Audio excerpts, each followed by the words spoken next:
Hello defence lover, how are you. आज की इस वीडियो में आप सबों का जितना क्वेरी था कि सर एनडीए सेल्फ स्टडी का बेस्ट टेक्निक बताओ सर, बहुत दिन से आप इसके लिए वीडियो नहीं बना रहे हो दोस्तों। तो आज की इस वीडियो में मैं आपको बताऊंगा कि एनडीए के लिए हम लोग सेल्फ स्टडी करके कैसे प्रिपेयर कर सकते हैं और कैसे हम लोग एग्ज़ाम निकाल सकते हैं। दोस्तों मैं मेरे कई सारे ऐसे छात्र हैं जो कि एग्ज़ाम निकाले हैं, आप भी निकाल सकते हैं सेल्फ स्टडी करके। दोस्तों सेल्फ स्टडी में बहुत पावर होता है अगर आप अच्छे से करें तो चलिए आज मैं आपको एनडीए के लिए सेल्फ स्टडी का टेक्निक बता ही देता हूँ। जो आपको घबरा रहा है, तब से परेशान कर रहा है, हो सकता है आपके पास कोर्स अवेलेबल ना हो किसी टीचर के, लेकिन घबराइए नहीं। तो चलिए दोस्तों शुरुआत करते हैं। दोस्तों एनडीए के लिए सेल्फ स्टडी करने के लिए सबसे पहले कुछ बेसिक बातें मैं आपको बताना चाहता हूँ। वो बेसिक बातें हैं आपके सामने कि भैया आपको सिलेबस की पूरी जानकारी होनी चाहिए अगर आप सेल्फ स्टडी करने जा रहे हैं तो सबसे पहले आप क्या करें, सिलेबस को डाउनलोड कर ले कहीं से और इसे अपने कॉपी में उतार ले ताकि आपको आइडिया लग जाए कि एक्चुअली हमें पढ़ना क्या है। ठीक है। इसके अलावा दोस्तों आपको ध्यान ये रखना पड़ेगा कि कहाँ से हमें रिसोर्सेस यूज करना है। ठीक है। तो मैंने आपको उसके लिए काफ़ी वीडियोस बनाया है, देख सकते हैं आप जाकर उसे। ठीक है। तो let us discuss the technique. ठीक है दोस्तों, सबसे पहले शुरुआत करते हैं मैथ्स को पढ़ने का टेक्निक। दोस्तों सबसे पहले मैथ्स में आप अपना एक टारगेट सेट कर लीजिए कि नहीं भैया हमें 70 क्वेश्चन सही करना है। ठीक है। तो आपने 70 क्वेश्चन का टारगेट सेट कर लिया। अब आप कैसे करेंगे दोस्तों, वही फिर बात कहूंगा कि सिलेबस को समझिए। ठीक है। और आप लोग कोई एक स्टैंडर्ड बुक उठाइए। ठीक है। अब यहाँ पर बात ये आती है कि सर बुक में कुछ ऐसे सेक्शन है जो बिल्कुल समझ ही नहीं आता है, जैसे फंक्शन टॉपिक है, कोई बात नहीं, नो एनी टेंशन। ठीक है। आपको क्या करने हैं, मैथ्स के लिए मात्र दो सोर्स लेने हैं अगर आप सेल्फ स्टडी कर रहे हैं। ठीक है। सबसे पहले आप चाहे आर डी शर्मा ले लो, चाहे कोई भी किताब ले लो मार्केट में जो भी रेंडमली अच्छा बुक है। इसके अलावा प्रीवियस ईयर क्वेश्चन जो 20 साल का एनडीए का वो, ठीक है, ये लेना है आपको। ठीक है। शुरुआत करो आप किसी टॉपिक से। जैसे मान लो आप शुरुआत करते हो अलजेब्रा के किसी टॉपिक से, मान लो आपने शुरुआत करा ट्रिग्नोमेट्री से। ठीक है। तो सबसे पहले दोस्तों आप किताब से अगर पढ़ के आपको समझ में आ रहा, अच्छी बात है, तो आप किताब से पढ़कर क्या करो, कंसेप्ट लेने का प्रयास करो। अगर नहीं समझ में आ रहा है, आपके पास कोई भी किताब है, पाथफाइंडर हो सकता है, कोई भी बुक हो सकता है, तो आप उससे सबसे पहले कंसेप्ट लो। अगर बिल्कुल समझ में नहीं आ रहा है, there are lot of group in Telegram. ठीक है। टेलीग्राम पर काफ़ी सारे वीडियोज़ हैं, आई जेई के लिए जो टीचर पढ़ाते हैं, आप वहाँ पर सर्च करो। ठीक है। वहाँ पर आपको सारे टॉपिक्स के बारे में डिटेल आइडिया लग जाएगा। ट्रिग्नोमेट्री के बारे में अलग अलग टीचर्स हैं, हम भी वीडियो बना रहे लगातार, आप मेरा भी लेक्चर फॉलो कर सकते हैं। ठीक है। तो सबसे पहले आप अगर बुक से नहीं अच्छा से समझ पा रहे कोई टॉपिक, तो टेलीग्राम से आप उसको फ्री में अवेलेबल है, डाउनलोड कर लो। ठीक है। ओके। और वहाँ से आप धीरे धीरे करके सारे लेक्चर्स को देखो। कंसेप्ट आपके दिमाग में जहन में पूरा आ गया। ठीक है। तो आप क्या करो, उस पर आधारित प्रैक्टिस क्वेश्चंस बनाओ। रिमेंबर दोस्तों, एक चीज ध्यान रखना है कि नोट्स बनाना मत भूलना। जो टीचर आपको महत्वपूर्ण बिंदु लिखा रहे, कॉपी में अलग से नोट्स बना लो। ठीक है। और आपके पास बुक है, आप बुक का रेफरेंस लेकर भी नोट्स बना सकते हो, बुक को साथ साथ देखकर पढ़ोगे। ठीक है। क्योंकि बहुत सारे आईटीजे के ऐसे टीचर होते हैं या एनडीए के पढ़ाते हैं जो बुक से ही पढ़ाते हैं। ठीक है। आर डी शर्मा, एनसीईआरटी, इससे ही पढ़ाते सब। जो आपको टॉपिक नहीं समझ में आए वो देखना है। इसके अलावा आपको क्या करना है, प्रैक्टिस करना है। ठीक है। Practice makes a man perfect. If you are unable to do practice you will never crack NDA. ठीक है। दोस्तों अगर आप प्रैक्टिस नहीं करते हैं ना, तो एनडीए नहीं क्रैक हो पाएगा। ठीक है। तो प्रैक्टिस करो, खूब प्रैक्टिस करो। ठीक है। और प्रैक्टिस करते वक्त में आप अपने आंखों के सामने पीवाईक्यू रखो। ठीक है। उसको भी लगाओ। जैसे मान लो ट्रिग्नोमेट्री आपने करा, ट्रिग्नोमेट्री में पूरा आपने पहले कंसेप्ट पूरा ले लो। ठीक है। पीवाईक्यू के रूप में पहले मत दोहराओ, पहले कंसेप्ट पूरा ले लो ट्रिग्नोमेट्री का, 11th और 12th का। ठीक है।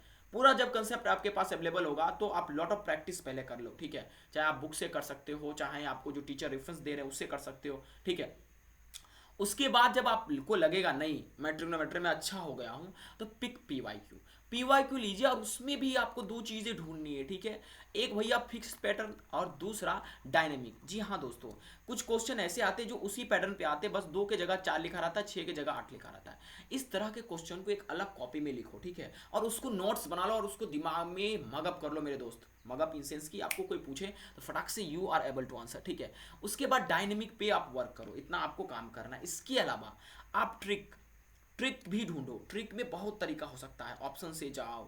ठीक है। पुटिंग मेथड लगाओ। ठीक है। उसके बाद दोस्तों कुछ रिजल्ट्स याद रखो। इसके अलावा दोस्तों बहुत सारे तरीके हैं। ठीक है। अलग अलग मेथड ट्राई करो। ठीक है। इतना काम आपको घर पर ही करना है। ठीक है। ये चीज़ें मैंने अभी आपको बता ही दिया कि उसमें ट्रिक ढूंढो, फिक्स पैटर्न ढूंढो, उसके कॉपी में नोट करो। ठीक है। जब इतना आप कर लोगे ना तैयारी करते करते, ठीक है, मैं एग्जांपल भी आपको अभी बताऊंगा, घबराने की जरूरत नहीं है। ठीक है। तो अपना स्ट्रेंथ देखो, what is your strength, what is your weakness. जैसे मैं एक उदाहरण से आपको बताता हूँ, मान लीजिए मेरे पास 120 क्वेश्चन है, ठीक है, मेरा स्ट्रेंथ है कि मैं ट्रिगो का 15 क्वेश्चन चाहे उल्टी भी कर दे पेपर में बना सकता हूँ, ठीक है। मैं जो है अलजेब्रा में कॉम्प्लेक्स नंबर, ये टॉपिक से कुछ भी हो जाए, कितना भी हार्ड पूछे मैं बना सकता हूँ। That will be your strong zone. तो जब आप सबसे पहले क्या करो, अपने स्ट्रॉन्ग जोन को और स्ट्रॉन्ग बनाओ, ठीक है। उसके अलावा आपका जो वीक जोन है उस पर भी काम करो, इतना काम आपको करना है, ठीक है, ओके।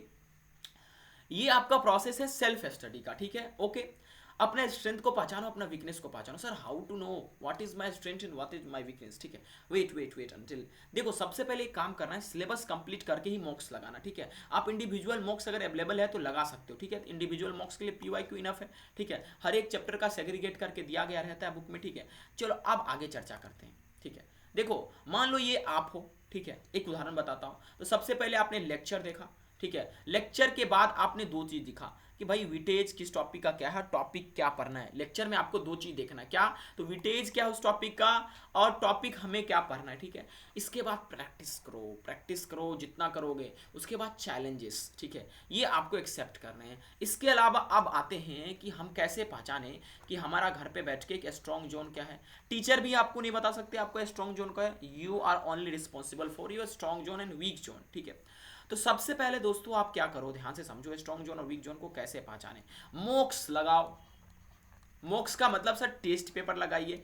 आपका अगर सिलेबस कंप्लीट हो जाए तो एग्जाम से 2 महीना पहले लगाना टेस्ट पेपर, ठीक है, ओके, या 1 महीना पहले लगाना टेस्ट पेपर। जब टेस्ट पेपर लगाओगे ना तो उसमें आपको अपने आप पता चल जाएगा, टाइम मैनेजमेंट करना सीख जाओगे, आपका वीकनेस आपको पता चल जाएगा, आपका स्ट्रॉन्ग जोन क्या है वो पता चल जाएगा।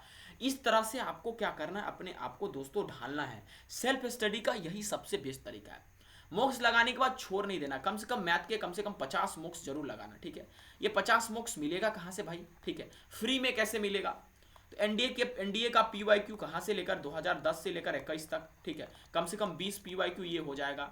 उसके अलावा 10 प्रैक्टिस सेट एनडीए का एक आता है दोस्तों, वो लगा लियो, ठीक है। 1 महीना धर के खाली प्रैक्टिस लगाना है, ठीक है। 3 4 महीना बचा हुआ है, 3 महीने में लगभग कोशिश करो सिलेबस कंप्लीट करके 3 3 4 घंटा पढ़ के, ठीक है। उसके बाद 1 मंथ तक लगातार रिवीजन मॉक्स। यकीन मानो दोस्तों आपको अपना स्ट्रॉन्ग जोन, हाँ, सब कुछ पता चल जाएगा। लेकिन हाँ, मॉक्स लगाने के बाद छोड़ो मत, ठीक है। जब मॉक्स लगाओगे तो उसके बाद एनालाइज करो, ठीक है, कहाँ पर तुम फंस रहे हैं, कौन क्वेश्चन तुमसे नहीं हो रहा, उसको एक अलग कॉपी में नोट करो, उस पर काम करो, जो वीक जोन उस पर काम करो। हर हमेशा कोशिश करो कि इस मॉक्स में अगर 50 नंबर आया तो अगली बार 60 नंबर लाएंगे। इस मॉक्स में अगर ये मिस्टेक कर दिया तो अगली बार ऐसा मिस्टेक नहीं करेंगे। इस मॉक्स में अगर 60 क्वेश्चन सही किया, अगले मॉक्स में 70 करने की कोशिश करेंगे। इसमें अगर 70 किया तो अगले में 75 करने की कोशिश करेंगे, ठीक है। कोशिश जारी रहनी चाहिए, ठीक है। ये नहीं कि इसमें आप 70 किए, अगला में हो सकता है आपको 30 ही क्वेश्चन हो पाए, घबराना नहीं, बस उससे सीखना, क्योंकि हर एक मॉक एक से रिलेटेड होता है, ठीक है, ओके। मॉक्स पेपर आपका मार्क्स डिपेंड नहीं करता उस पर, ठीक है। कई बच्चों को मैंने देखा मॉक्स में मार्क्स 40 क्वेश्चन करते थे लेकिन एग्जाम में 70 करके आए, ठीक है। क्यों? क्योंकि मॉक्स जब आप लगाओगे आपको टाइम मैनेजमेंट करना आ जाएगा, और एग्जाम में टाइम मैनेजमेंट करना सीख गया तो बहुत क्वेश्चन आप कर सकते हैं। ये चीज आप जितना याद रखोगे उतना ही आपके लिए बेनिफिशियल होगा, ठीक है। अब देखो बात, ठीक है, अब आप पढ़ोगे तो पढ़ोगे कैसे, देखो डेली टारगेट कुछ सेट करो, वीकली टेस्ट कंडक्ट करो, डेली रूटीन अपना बनाओ, ठीक है। जैसे मॉर्निंग में आप देखो, मैं अपने हिसाब से रूटीन में नहीं बना सकता आपके लिए, ठीक है, ओके। आप अपना सोचना, जैसे मान लो मॉर्निंग में आप 6 बजे मॉर्निंग उठते हो, ठीक है। तो 6 बजे सुबह उठते तो आप एक टारगेट सेट करो कि मैथ में हमें 6 से 9 पढ़ना है, ठीक है। उस 6 से 9 में हमें बीच में 20 मिनट का ब्रेक लेना है, कुछ खाना है, कुछ पीना है। इसके अलावा हमें कंसेप्ट पढ़ना है, उसके बाद कितना देर हमें मतलब टीचर का लेक्चर देखना है, कितना देर बुक को देखना है, कितना देर प्रैक्टिस करना। You will determine everything, I am not going to do it, ठीक है। तो आपको ये चीज़ें करना, और मतलब धरले से मत पढ़ना, चीज़ों को एनालाइज करके पढ़ना, रिलेट करके पढ़ना, ठीक है, ओके। तब सक्सेस आपको मिलेगा, अन्यथा आप पीछे छूट जाएंगे, ठीक है। उसके बाद कम से कम तो कुछ क्वेश्चन डेली प्रैक्टिस करो, ठीक है, और पैटर्न को समझने का प्रयास करो। You can determine your routine in your way, ठीक है। और कोशिश ये रखो एग्जाम से एक महीना पहले कम से कम सिलेबस कंप्लीट कर ले, ताकि लास्ट के 1 मंथ में रिवीजन और मॉक सम केवल लगा, यही आपको जो है मार्क्स लेकर देगा। दोस्तों ये स्ट्रेटेजी से अगर आप काम करते हैं, यकीन मानो आपको सक्सेस मिलेगा। दोस्तों वीडियो कैसा लगा अंत में जरूर बताइएगा, ठीक है। अगर आप चाहते हैं कि गेट पेपर का भी इस प्रकार का कोई वीडियो बने तो दोस्तों कमेंट करना ना भूले, शेयर करना ना भूले। Thank you very much for watching this video. मिलते हैं अगले वीडियो में।